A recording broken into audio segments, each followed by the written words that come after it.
बच्चों, आज हम कक्षा 8वीं में हिंदी विषय को लेकर पन्ना नंबर 117 पर जो कहानी है, मुंशी प्रेमचंद जी ने इसे लिखा है। मुंशी प्रेमचंद जी हिंदी साहित्य के एक जाने माने साहित्यकार लेखक है। उन्हीं की लिखी कहानी का अध्ययन हम करेंगे। जैसे कई बार हम कार्यालय में देखते हैं, अच्छे लोगों की कमी होती है और जो प्रामाणिकता के माध्यम से काम करता है तो उसके ऊपर हमेशा कुछ न कुछ गलत बात उसके साथ होती रहती है। कई प्रकार के लोग ऐसे होते हैं जो गलत काम करके भी कार्यालय में अपना नाम बनाते हैं। ऐसी ही कहानी जिसका नाम है नेकी बनी बदी। यह नेकी कैसी बदी बनती है, यही बात लेखक के माध्यम से हम आज जानते हैं। मेरे दफ्तर में 4 चपरासी थे। उनमें एक का नाम गरीब था। देखो, उस व्यक्ति का नाम गरीब था। बहुत ही सीधा, बड़ा आज्ञाकारी, अपने काम में चौकस रहने वाला। बहुत ही सीधा, आज्ञाकारी, अपने काम में चौकस रहने वाला। गुड़किया खाकर चुप रह जाने वाला। गुड़किया खाकर चुप रह जाने वाला यानी धमकी भरी डांट सबकी सुनकर चुप रहने वाला। यथा नाम तथा गुण, नाम के अनुसार उसमें गुण थे। गरीब मनुष्य था। मुझे इस दफ्तर में आए 1 साल हो गया था। अगर मैंने उसे एक दिन के लिए भी गैर हाजिर नहीं पाया।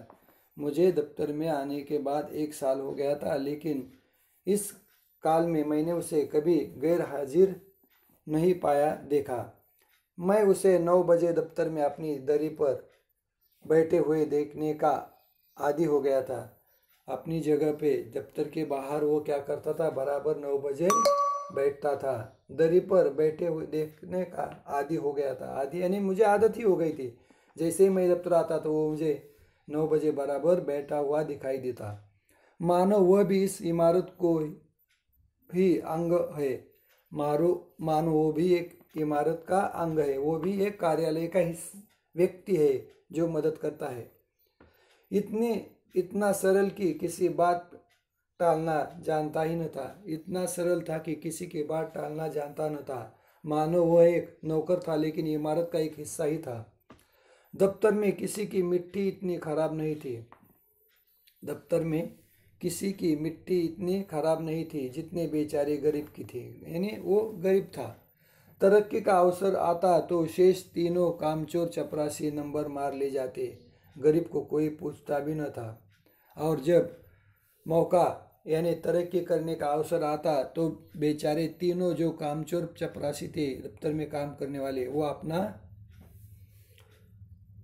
नंबर मार लेते थे और गरीब को कोई भी पूछता न था। शेष तीनों चपरासी 10-10 रुपये वेतन पाते थे। तीनों जो चपरासी थे ना, वो 10-10 रुपये वेतन पाते थे। बेचारा गरीब 7 रुपये पर ही अटका हुआ था। सुबह से शाम तक पैर एक क्षण के लिए भी नहीं टिकते थे और सुबह से लेकर शाम तक उसके पैर एक क्षण के लिए भी एक जगह पे टिकते नहीं थे। यहाँ तक कि तीनों चपरासी उस पर क्रोध जताते। यहाँ तक कि उसके इस काम की वजह से तीनों चपरासी भी उसके ऊपर क्रोध जताते यानी गुस्सा करते।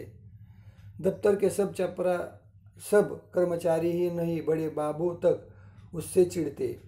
उस पर कितनी बार जुर्माना हो चुका था और चिढ़ने की वजह से उसके ऊपर कितनी बार जुर्माना हो चुका था। और डांट फटकार तो प्रतिदिन व्यवहार में थी ही। डांट फटकार तो उसे हर दिन मिलती थी। इसका रहस्य मेरी समझ में कुछ नहीं आता था। और इसका रहस्य यानी ये क्या बात है, क्या मामला है, ये मुझे समझ में नहीं आता था। मुझे उस पर दया आती थी। मैं अपने बर्ताव से उसे यह दिखाना चाहता था कि मेरी नज़र में उसका आदर अन्य 3 चपरासी से कम नहीं है। मुझे उसकी दया आती थी और मेरी नज़र में उसका आदर अन्य 3 चपरासियों से कम नहीं है। यहाँ तक कि कई बार मैं उसके पीछे कर्मचारियों से लड़ भी चुका था। कई बार उसकी बाजू लेकर बाकी के अन्य 3 कर्मचारियों को मैं लड़ भी चुका था। एक दिन बड़े बाबू ने गरीब से अपनी मेज साफ करने को कहा। एक दिन बड़े बाबू ने गरीब को अपनी मेज साफ करने को कहा। मेज यानी टेबल। दैव योग से झाड़न का झटका लगा तो दवात उलट गई। दैव योग से उसके झाड़न से झटका लगा तो दवात उलट गई। रोशनाई मेज पर फैल गई। रोशनाई यानी शाही मेज पर फैल गई। बड़े बाबू ये देखते ही जामे से बाहर हो गए। बड़े बाबू ये देखते ही जामे से बाहर हो गए, गुस्साइत हो गए। उसके दोनों कान पकड़कर ऐटे और भारतवर्ष की सभी प्रचलित भाषाओं से दुर्वचन चुन चुन कर उसे सुनाने लगे। और भारत में जितनी भी प्रचलित भाषा में दुर्वचन होते यानी अनाप शनाप बोलते उसे गालियाँ दे रहे थे, बोल रहे थे। ऐटे और भारतवर्ष की सभी प्रचलित भाषाओं से दुर्वचन चुन चुन कर उसे सुनाने लगे।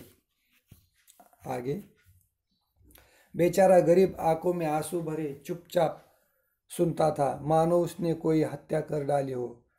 बेचारा गरीब साहब की बातें सब सुनता था, मूर्तिवत सुनता था। यानी एक मूर्ति कैसी सुनती है, दूसरों की बात खड़े रहती है एक जगह पर, उसी प्रकार वो सुनता था। मानो उस लग रहा था कि उसने कोई हत्या कर डाली हो। मुझे बड़े बाबू का जरा सी बात पर इतना भयंकर रौद्र रूप धारण करना बुरा मालूम हुआ, और ऐसी छोटी सी बात पर इतना बड़े बाबू का भयंकर रौद्र रूप धारण करना बुरा मालूम हुआ। यदि किसी दूसरे चपरासी ने उससे भी बड़ा अपराध किया होता तो उस पर इतना कठोर वज्र प्रहार न होता। यदि बाकी के जो अन्य 3 चपरासी थे ना, उनके हाथों से कोई अपराध होता तो इतना कठोर वज्र प्रहार न होता। मैंने अंग्रेजी में कहा, बाबू साहब आप अन्याय कर रहे हैं। और इसी बीच मैंने बड़े साहब से कहा, बाबू साहब आप अन्याय कर रहे हैं। उसने जानबूझकर तो रोशनाई गिराई नहीं। उसने जानबूझकर तो रोशनाई गिराई नहीं गरीब ने। इसका इतना कड़ा दंड अनुचित्य की पराकाष्ठा है। इसका इतना बड़ा दंड देना अनुचित की यानी ये उचित नहीं है, ये पराकाष्ठा है, अच्छी बात नहीं है, ठीक नहीं है। बाबू साहब बोले, आप अभी इसे जानते नहीं, ये बड़ा पाजी है। और बड़े साहब बोले, साहब आप नया है, आप इसे जानते नहीं, ये बड़ा पाजी है। इसके घर में 2 हालों की खेती है। ये बड़ा पाजी है यानी बड़ा व्यक्ति है, बड़ा किसान है। इसके घर में 2 हालों की खेती है। हजारों का लेन देन करता है, हजारों रुपये का लेन देन करता है।